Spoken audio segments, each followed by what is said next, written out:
Bonsoir Franck Zal, vous êtes chercheur en biologie marine, cofondateur d'Emarina, société basée à Morlaix dans le Finistère, à l'origine de cette découverte. Parlez-nous d'abord du potentiel de ce ver marin appelé l'arénicole. Oui, bonsoir à tous. Donc en fait, pour parler de l'arénicole, il faut savoir que ce ver marin que vous avez tous vu, alors vous l'avez peut-être pas vu en direct, mais vous avez vu les traces qu'il laisse sur les plages en fait à marée basse. En fait, ce ver, il a 450 millions d'années. Et chez ce ver, en étudiant, en essayant de comprendre comment ce ver était capable de respirer entre la marée haute et la marée basse, j'ai en fait trouvé l'ancêtre de nos globules rouges dans ce ver marin. Donc une hémoglobine universelle qui n'a pas de typage sanguin, qui n'est pas contenue dans des cellules et qui a surtout des capacités oxygénantes assez étonnante puisqu'elle est capable d'avoir des capacités oxygénantes 40 fois plus importantes que l'hémoglobine que l'on va trouver dans nos globules rouges. 40 fois plus importante, et vous avez mis au point une solution, un dispositif médical appelé Hémo2Life, qui a déjà eu des applications concrètes pour l'homme. Quelles sont-elles ? Oui, alors en fait, cette molécule a été utilisée dans des transplantations de greffons. Notamment, il y a eu un essai qui a eu lieu dans 6 centres en fait, en France.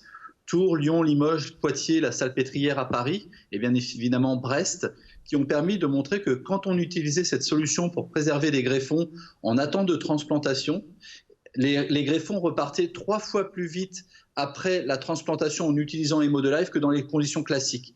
Et ça, c'est extrêmement important. Un greffon qui repart vite après la transplantation va avoir une durée de vie beaucoup plus longue chez le receveur. Et il y a eu aussi une première mondiale qui a été faite par le professeur Lantieri à Georges Pompidou, qui est la seconde greffe de visage d'un patient, donc qui s'est passé en fait à l'hôpital Georges Pompidou à Paris.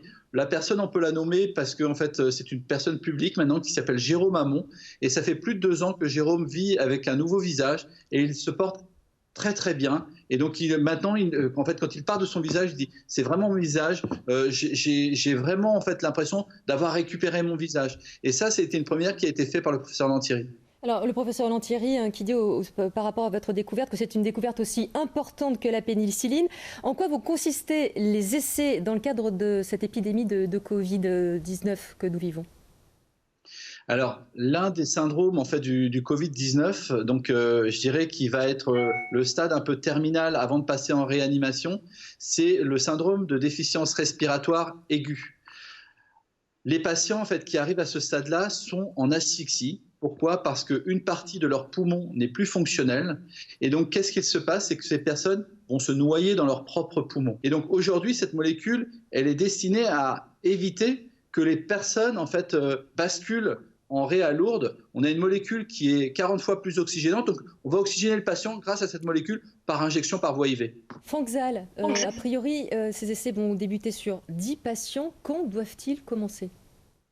Alors ça, c'est la bonne question. C'est-à-dire qu'on a travaillé depuis une dizaine de jours d'une façon très rapprochée, de façon très concertée avec l'Agence nationale de sécurité du médicament, que je tiens ici à féliciter parce qu'ils ont fait un travail incroyable. En quelques jours, en fait, on a réussi à déposer en fait, un protocole d'essai clinique. Ils ont fait une expertise extrêmement poussée.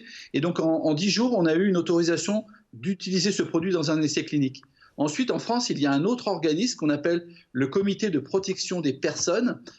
Le dossier a été déposé le vendredi et on est mardi aujourd'hui 17h08 et à ce jour, on n'a toujours pas de réponse de ce comité. Donc on espère que la réponse arrivera rapidement. Si les essais sont concluants, Franck Zal, quelle peut être la suite et à quelle échelle ? Alors, si les essais sont concluants, ça peut aller déjà très vite en fait pour ces 10 patients parce que vous n'êtes pas sans savoir que les réas sont submergés, en tout cas les réas de la PHP parisienne. Et donc, en fait, ces 10 patients pourraient arriver pour avoir en fait ces données cliniques d'une façon extrêmement rapide. Si cet essai est concluant, ce produit pourrait être généralisé en fait dans ce cas de SDRA. Les discussions qu'on a avec la NSM, c'est que ça pourrait être en fait passé en fait à être généralisé dans tous les hôpitaux qui ont ce type de pathologie. Merci beaucoup Franck Zal d'avoir accepté notre invitation.